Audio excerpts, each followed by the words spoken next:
all the candidates, and I'm really impressed with all their ideas, especially when it comes to how we can help our loved ones that are struggling with addictions. That's my field, as um, uh, helping our lost ones, our loved ones that are on the streets, and kids that are being apprehended, because of parents using drugs. And so that's kind of my field, my interest. And so I've already introduced myself, who my parents were, and I just wanted to quote something that my late father told me. Was my late father went to Second World War II, and he told me, you go to the higher up, and they get access to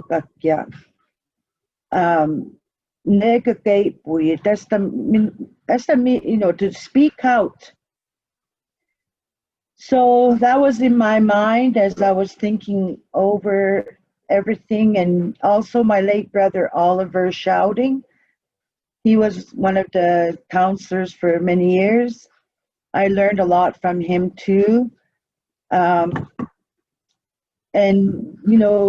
going back to why I'm running for council, I had to do a lot of thinking and praying, and then I seen that I could be of some help in making our homes, our land, our communities a better and safer place to live. And with my background on addictions and through my volunteer work, we can start on our healing journey. I'm not bashing anybody. I'm not here to do that. However, I find that sometimes, they might have the education, but they haven't done their healing. And so I think if you have a clear conscience and to say, I forgive you, to be the first one to say that, then my dad would probably say, you're a real person to do that. And so going back to the addiction, we do need more programs to assist our loved ones in their struggles of addictions. And this going back to, I have a daughter that's out there, and then as everybody knows, there's nothing to hide. I love my daughter dearly, and she is struggling with addictions. And I know she loves her daughter. And, I don't like to say those ones that are on the streets that they're heartless. It's something they cannot, the drugs and alcohol have overpowered them. So we need more programs in that. If we want to have a safe place for our kids, even our elders, because I see a lot of our elders being abused by their children or grandchildren that are abusing addictions. They run away from their homes, and so they do.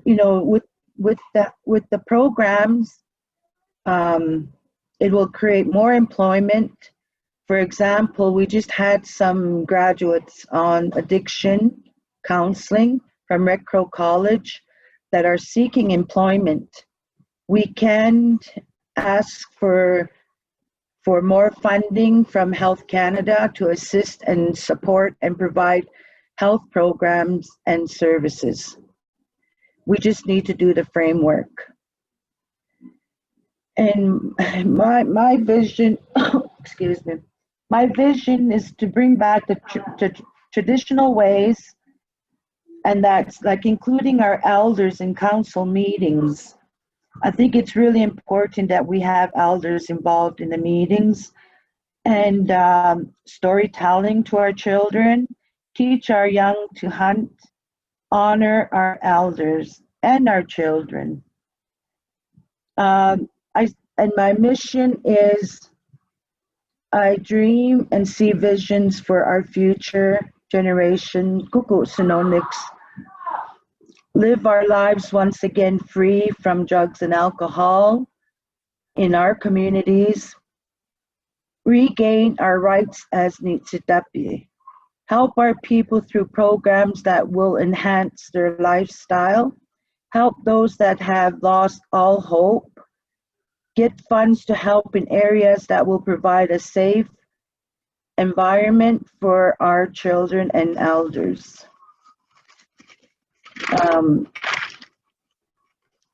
I think as a whole, and not just chief and council, but as a whole, the whole community, we will heal our children. We will heal our nations. So on this day, our future history begins. Proud to say I can be your advocate, especially for those that don't have a voice. So on, okay, I'm jumping here.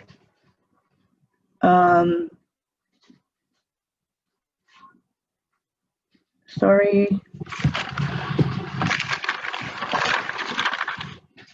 Okay, I just want to quickly go over my education. I graduated from USEP grade 12 at Red Crow Community College.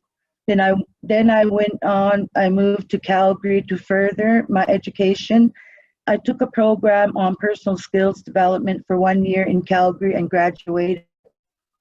I graduated from Nietzsche Training, Research and Health Promotions in 2010. I graduated from Canadian Council Professional Certificate in 2011. My skills are, I sit on the PAC Parent Advisory Committee since 2013. First PAC was at Sapo, the middle school. Second was at and I'm still currently at the Kaina High School.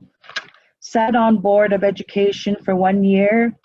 Also sat on Kaina Healing Lodge for 2 4-year terms. Sat on China House for 1 term, and currently sitting on CFN. So my skills are leadership, honesty, fairness, equality, and kimapipits and humbleness. Okay, I do a lot of volunteer work. My husband and I do this 12-step program, healing program, every year. Would love to have it more than once a year, but due to funding, we cannot, but due to funding, we can't. Mind you, the funds go to feeding and materials that are needed. We did coordinate a youth camp. We do a lot of community social events, example, gospel, music fests, and in a sense, I'm kind of following in my brother's footsteps, the late Oliver Shouting. I want to carry his legacy. Ikukati is my brother. And I know I congratulate those that have gone through school and graduated to be to get their degrees, diplomas, and all that. But I often wondered back then when Chief Shotwell Signs and all those that were the council members, I don't think they were educated, but they used a lot of common sense. And I think, with that, we need to start using that in there rather than, I just seen that thumb go. It kind of distracted me. But I just excited if I was to get in. The ones that I'm really thinking about is the ones on the streets, the ones that are homeless, the ones that there's got to be a way we can help them. There's got to be a way that we can house them. We can help them. They're, you know, like I interviewed this one guy some years ago, and I asked him, so what time do you get kicked out of the shelter? He said 8 o'clock in the morning. And I said, so what do you do after that? He goes, we just go into town. So all day, well, what else are they going to do? They're going to go get their drink. And then I told them, well, what time do they close? They said 11. And I said, so what happens if you show up after 11? Said they won't open the door for us, even if it's winter. And I said, so where do you go from there? And he said, we go into the back alley. You know, those vents that come out of those, he said, I think it was the RBC, the bank.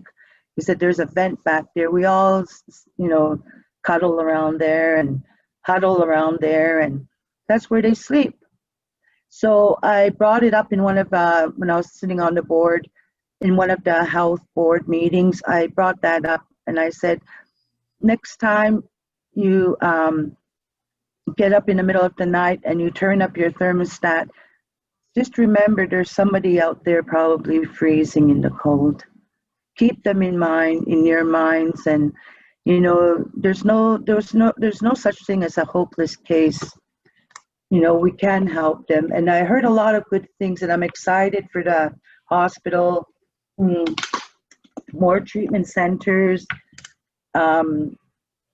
anything that's going to help our people. I'm really excited about that.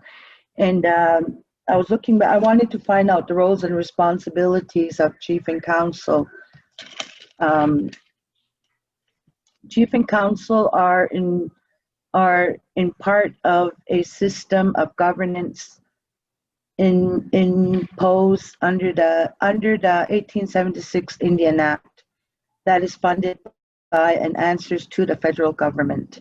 So I realize now, I know that chief and council, because I've never been on chief and council, so I don't even know, but I had to do my research, kind of, you know, find out, okay, what if I get on, what am I should be prepared for. Bank counselors are responsible for the governance and administration of band offices, including education, band schools, housing, water and sewer, roads, and other community business and services. Some First Nation chiefs. Yeah, am I done? Sorry. Yeah. Okay, well, just in closing, ikakimak, atsumuiskak, tell your families to pray, and that we'll put the right people in there. And thanks to all the past chief and council, everybody has done their best. I don't like to call anybody down. They've done their best. So ikakimak, atsumuiskak. And on November the 19th and November the 26th, please keep me in mind. I really want to help our lost ones. Thank you.